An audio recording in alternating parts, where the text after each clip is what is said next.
हर हर महादेव। नारद जी को ब्रह्मा जी सुना रहे हैं कि किस प्रकार सती का चरित्र अत्यधिक पावन है और किस प्रकार से उन्होंने पार्वती का जन्म लिया। तो अभी आप दूसरा अध्याय रुद्र संहिता भाग 2 का दूसरा अध्याय सती और पार्वती का चरित्र। जय भोलेनाथ, हर हर महादेव।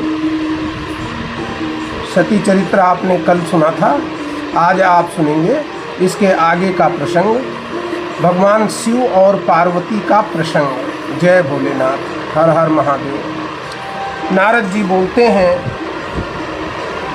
कि हे पितामह, आप हमें शंभु और सती का चरित्र सुनाएं। कैसे जगदम्बा प्रकट हुई और कैसे शिव के साथ उनका विवाह हुआ, कैसे दक्ष की सुता ने यानी सती ने अपनी ही काया को भस्म कर लिया। नारद बोले, सुनो पितामह, शंभु सती का चरित्र सुनाए। कैसे प्रकट हुई जगदम्बा, इसका भी इतिहास सुनाए।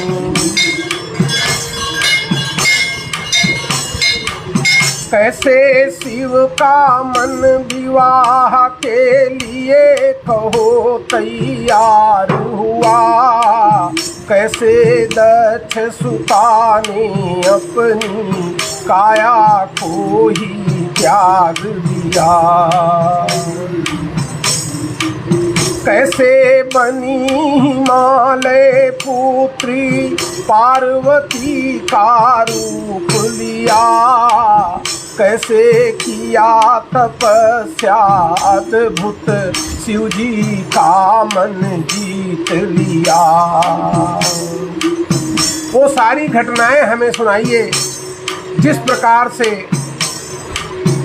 माता सती ने भगवान शिव का मन जीत लिया था। शिव निर्गुण है, निराकार है, निर्विकल्प कहलाते हैं, पर विवाह पश्चात सगुण बन शक्तिमान बन जाते हैं। वैसे तो शिव निर्गुण है, निर्विकल्प है, निर्विकार है, परंतु विवाह के पश्चात वही सगुण सविकल्प और साकार बन जाते हैं। शिव के वाम अंग से मैं खुद ब्रह्मा बन उत्पन्न हुआ, दाएं अंग से शिव के ही विष्णु जी का भी जन्म हुआ। मेरी भौहों के मध्य भाग से रुद्रदेव ने जन्म लिया, ब्रह्मा विष्णु रुद्र तभी से 3 देव कहलाते हैं। मेरी भौहों के बीच से रुद्र का जन्म हुआ और तभी से ब्रह्मा विष्णु और रुद्र तीनों ही भगवान शिव के पुत्र कहलाते हैं और इस संसार में त्रिदेवों के रूप में पूजे जाते हैं। इन तीनों के जनक सदा शिव हम तो पुत्र कहाते हैं, इसीलिए वो महादेव हैं, हम सब देव कहाते हैं। इन तीनों के पिता होने के कारण ही वो महादेव कहलाते हैं, हम सब देव कहलाते हैं। मेरा कार्य सृष्टि की रचना करना, भगवान विष्णु सृष्टि का पालन करते हैं, रुद्र जीवों को इस भवसागर से बाहर करते हैं। मेरा कार्य सृष्टि रचना, विष्णु का पालन करना है, रुद्र कार्य है जीवों को भव सागर से बाहर करना। मेरे पुत्र मारीचि, अत्रि और पुलह, पुलस्त्य, अंगिरा, क्रतु, वशिष्ठ, नारद और भृगु और दक्ष प्रजापति, ये सब मेरे पुत्र कहते हैं। मैंने रचे मरीचि, अत्रि, अरु, पुलह, पुलस्त्य, अंगिरा जैसे, क्रतु, वशिष्ठ, नारद, भृगु जन्मे दक्ष प्रजापति जैसे। ये सब मेरे मानस पुत्र हैं, जो संसार में मेरे मानस पुत्रों के रूप में जाने जाते हैं, और सृष्टि की रचना का प्रारंभ हम इन्हीं से पाते हैं। ये सब मानस पुत्रों में मेरे जग में जाने जाते हैं, और सृष्टि की रचना का प्रारंभ इन्हीं से पाते हैं। फिर शिव माया वश मेरे मन काम वेग हो आया था, एक रूप सी नारी संध्या को उत्पन्न कराया था। ब्रह्मा जी कह रहे हैं कि मेरे अंदर काम की वेग आ गई और मैंने एक रूप सी नारी संध्या को जन्म दिया। स्वयं संध्या नाम थे जिसके दिन में कहीं लुप्त रहती, किंतु रात्रि में रूप प्रगटता वो अविचल देखा करती। संध्या का रूप ही ऐसा होता है कि वो दिन में दिखाई नहीं देती, केवल रात्रि में ही दिखती है।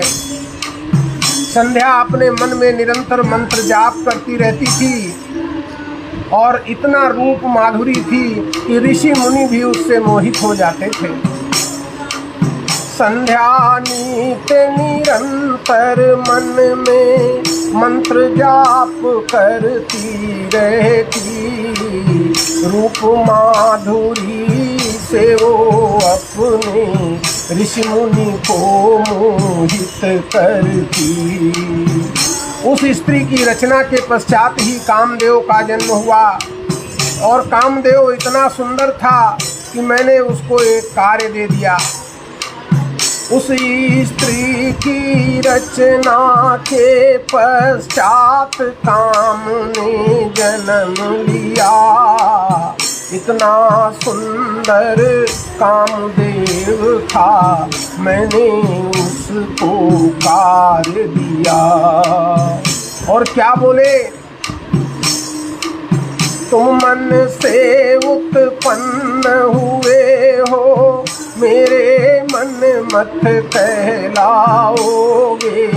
पुष्प बाण के साथ जगत में कामदेव भी कहलाओगे। तुम्हारा काम है स्त्रियों को सदैव मोहित करते रहना और जगत की जनसंख्या में वृद्धि करते रहना। काम तुम्हारा पुरुष स्त्रियों को मोहित करते रहना, और जगत की जनसंख्या में वृद्धि सदा करते रहना। और इस तरह इस जगत की रचना में मेरा सहयोग करो। कामदेव ब्रह्मा जी के दूत के रूप में इस संसार की जनसंख्या को बढ़ाने के लिए सहयोग करते हैं, और जब तक ये सृष्टि जीवित रहेगी तब तक कामदेव इस धरती पर रहेंगे। करो जगत की रचना में सहयोग, काम कहलाओगे। जब तक सृष्टि रहेगी जग में, काम भाव जाओगे। बड़े बड़े ऋषि मुनियों में भी काम वेग आ जाएगा। तेरे काम बाण से प्राणी निश्चित विचलित हो जाएगा। और इस प्रकार ब्रह्मा जी ने कामदेव और संध्या को उत्पन्न किया, परंतु कामदेव को जब यह वरदान मिल गया कि वो अपनी काम भावनाओं से स्त्री और पुरुष को मोहित करेगा, ब्रह्मा जी के इस वर के फलस्वरूप सर्वप्रथम कामदेव ने इसकी जांच ब्रह्मा जी के ऊपर ही कर दी।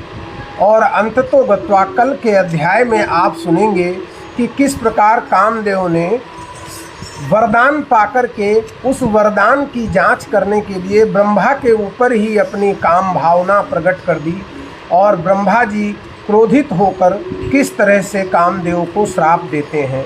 तो आप निश्चित रूप से कल के अध्याय को देखते रहें। प्रातःकाल कल आपसे पुनः मुलाकात होगी। जैसा आप जानते हैं कि प्रत्येक दिवस ज्योतिर्लिंग शिव मठ द्वारा शिव महापुराण के एक अध्याय का पाठ आपको सुनाया जाता है। आज का अध्याय रुद्र संहिता भाग 2 सती चरित्र का अध्याय 2 है, जिसमें शिव और पार्वती के चरित्र के बारे में बात की गई है और कैसे अब कामदेव और संध्या की उत्पत्ति ब्रह्मा जी ने करा दी है और कामदेव को वरदान दे दिया कि जब तक ये सृष्टि रहेगी तुम स्त्री और पुरुष में काम भावना उत्पन्न करोगे और उसके द्वारा हमारा सहयोग करोगे संसार की जनसंख्या को बढ़ाने में। अब कल के अध्याय को अवश्य सुने, क्योंकि कल के अध्याय में ही वो रहस्य छिपा है कि किस प्रकार ब्रह्मा जी को ही कामदेव ने अपने काम बाण से मोहित कर दिया और किस प्रकार फिर ब्रह्मा जी ने कामदेव को श्राप दिया। हर हर महादेव। कल पुनः मुलाकात होगी।